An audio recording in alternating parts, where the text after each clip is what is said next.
I feel love. I feel love at Osteria Della Terra. Why do you put on the fake, like, American Valley girl accent? No, this is not fake. Hey, this is me. Osteria Della Terra. Was it? Is it? Culture. I'm here at Osteria Della Terra with Chef Vinny Lauria. Today we're gonna make Pappardelle Grano Arso. Pappardelle Grano. Almost. And what that means. What does that mean? What it means, it's a wide ribbon egg pasta. Okay. With Grano Arso means burnt grain. Or this take on a traditional dish, where I take the pasta itself, the pappardelle, give it a quick blanch in boiling water, and then I grill it over charcoal. And then we serve the dish. Amazing. Cannot wait. Sounds very pasta-y. Let's do it. Let's get cooking. Salted boiling water right here. We like to salt it a little less salty than the ocean. I almost say, like, if you have a very nicely seasoned soup, literally just salt and water, and that's what a very, very good Italian cooking starts with when it comes to pasta. Started cooking with my grandfather when I was a young boy. He had a garden. We constantly were just, picking vegetables from the garden. I was always just helping him. And then we'd make our own pasta. We'd make our own tomato sauce.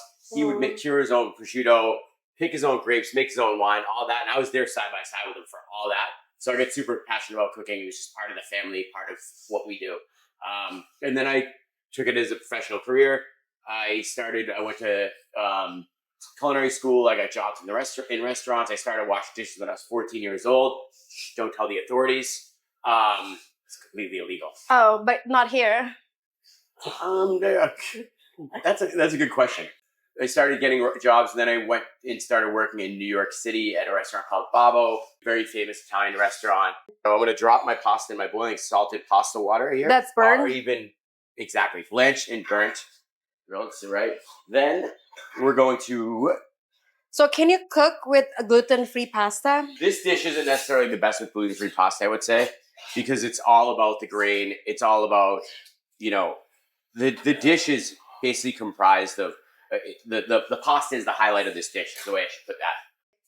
So we got our garlic in here, confit garlic toasting. Okay, we have our pasta in our pasta water. Do you need my help? I feel like I'm not doing anything. And then we're going to use our pasta water to build the base of our sauce.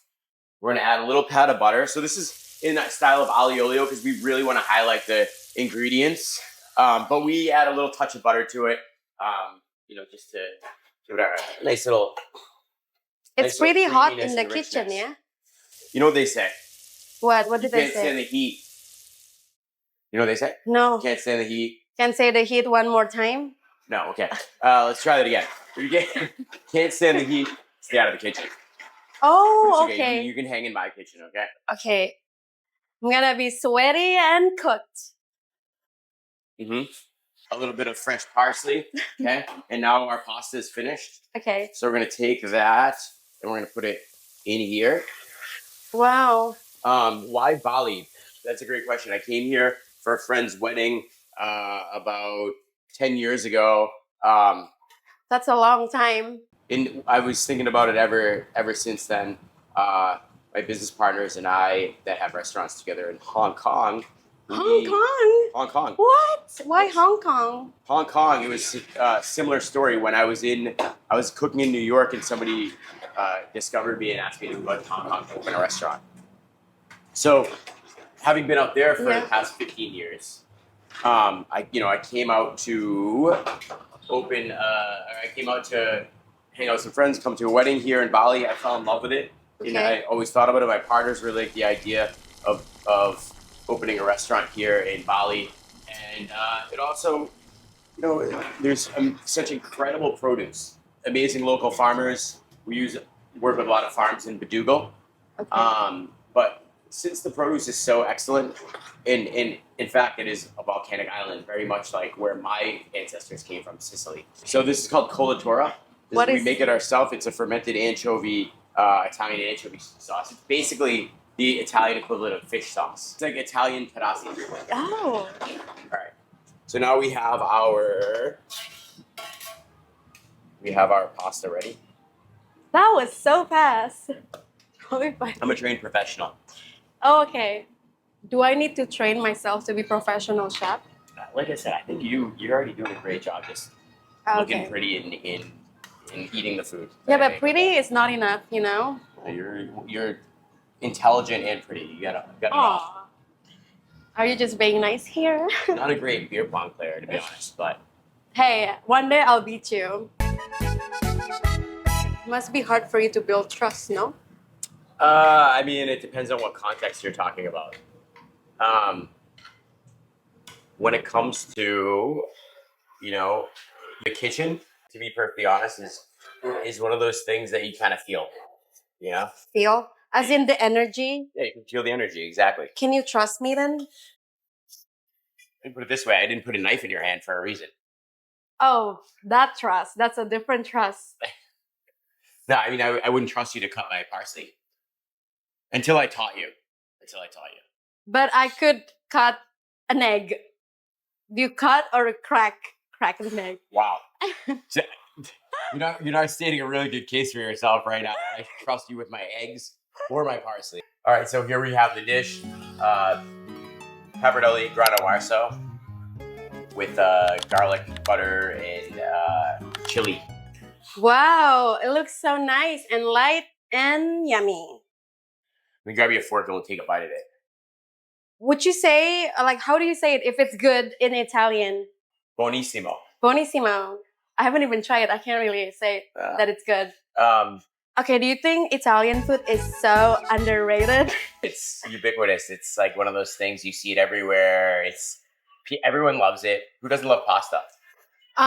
Someone who doesn't like carbs? Yeah, they secretly love pasta. You know that. Here, give it a try. So it's like, yeah, you can bring it. I think you can bring it back. Do you cut pasta or you just like? Just enjoy it. As long as you enjoy it, that's all I care about. Mmm. It's good. Do you put MSG? No, it definitely has some natural umami in it though. The colatura, the fish sauce or terasi, and fish sauce as we all know, has that really strong, beautiful umami flavor. That's what you're getting of that. It needs a Parmesan. Yeah? Yeah. Like a little Parmigiano on there? Yeah, would you mind? Thank you, chef. Let me see what we can do. You're hired. You just hire me? I'm hiring you at your restaurant. Here. You gonna do the macan again or what? No, I'm gonna look at. Well, before you eat it. Okay. Here's a Parmesan. So do you need to put cheese in like in every Italian dish or what? Absolutely not. Absolutely not. No, absolutely not. So it's, first of all, there's hundreds and hundreds of different kinds of cheeses in Italian cuisine. Some of them are eaten plain. Some of them are eaten on top of things. You really don't, it's really not a necessity. I felt like you really know what you're doing. I wish I know what I'm doing in the kitchen, but so would you hire me in the kitchen? I think we already went through this when you asked me if we could cut an egg.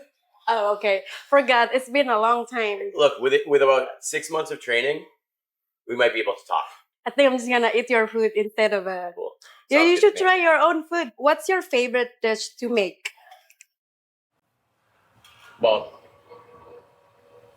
this is one of them. Pretty good. This is one of them. But I really like cooking vegetables. I really like using produce that is local and of excellent quality. And just that tastes really bright. Yeah. So I really base everything that I do when it comes to cooking around the produce. I think that Bali is a very, very interesting ecosystem in and of itself, where you have a lot of tourists, you have a lot of expatriates, and you have many locals that have been living here for a long time. So generally, it seems to run very harmoniously. So I feel like I'm happy to be a part of that. Oh, I'm happy you're here and opening up this amazing place. Thank you. So if I want to open a restaurant, Italian restaurant, what's your first advice for me? Be more Italian. Learn. Oh, right. Supposed to be Italian if I'm not Italian. I don't even have Italian DNA. You can, anybody, contrary to what you think, Oh. Anybody can open an Italian restaurant as long as they have years of experience and they really immerse themselves in the cuisine. I'm full-blooded Italian, but I was born and raised in the U.S.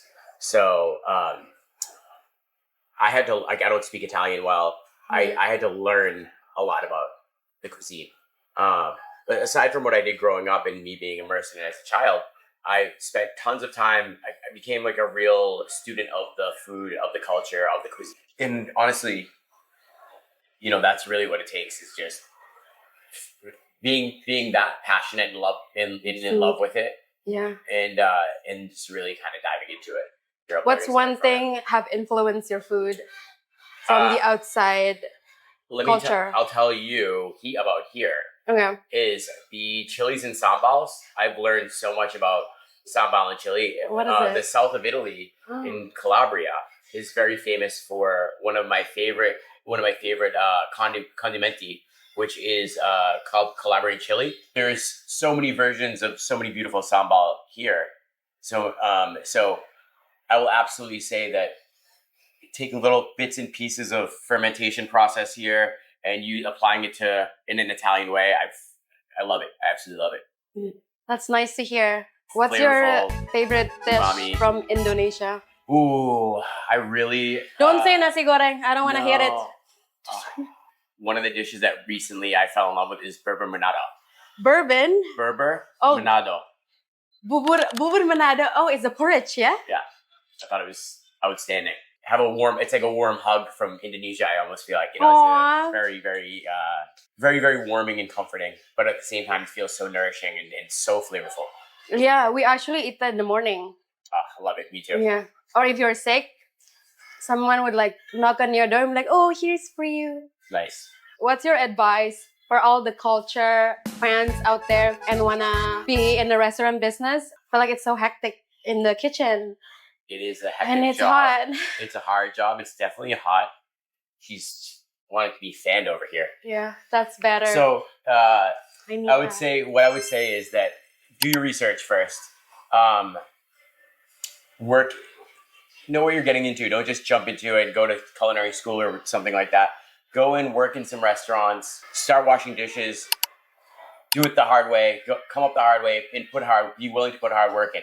I think what the misconception is that people think that they're gonna, I want to be a chef and it's this glamorous life. No, it's a lot of hard work. It's a lot of stress, but you know what? It's all how you handle it. And if you thrive in that kind of environment, if you enjoy that, then it's for you, I think what scars me being in a kitchen is this like a clip from Gordon Ramsay. It's like sandwich. Interesting. Did you know the clips? I am not aware of that clip, but I thought you were gonna laugh. I absolutely do that. I can see it.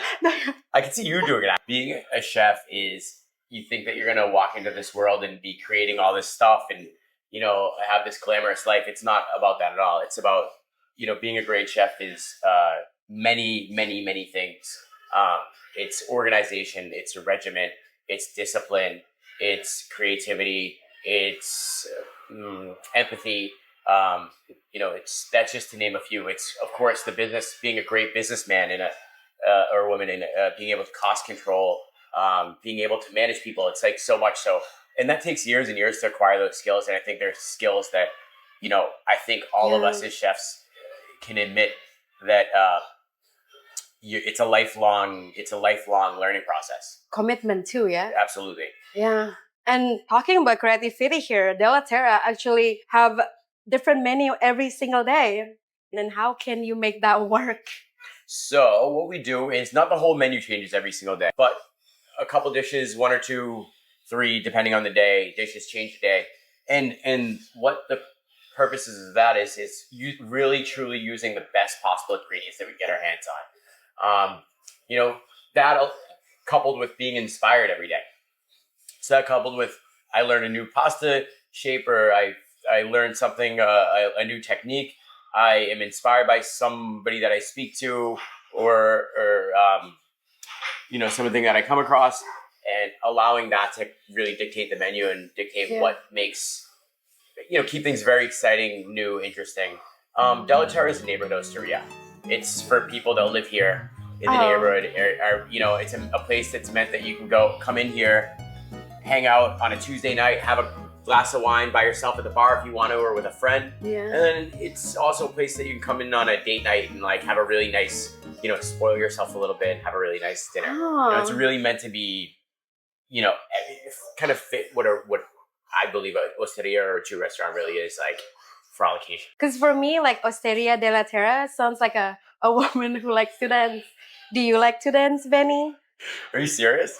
So it's like a woman who likes to dance and have a dress, like, you know, like an Italian dress, the red one, the culture one. You have whatever's going on up there, it's very interesting. If Nonna tried this, would she slap us with her slipper, or would she say, "Ooh la la, very yummy"? You're really mixing up a lot of different European cultures here. You know that, right? At least it's still European. It's, well, I mean, I think there was a little bit of Mexican influence in there at some point. Oh yeah, anyway, the red dress. Anyway, I think that my grandmother and grandfather would. I was very fortunate to have them in my life and just be proud of everything that I did. So I think they'd be happy with what I was cooking. It's definitely not traditional, something that they would have made, but I see my grandfather and grandmother appreciate something like this. Aw, I'm happy too. You're happy. Thanks for having me. It's Thanks. great having you in. Thanks for having me. Pleasure's truly mine. Okay. Bye, guys. So you really made that awkward.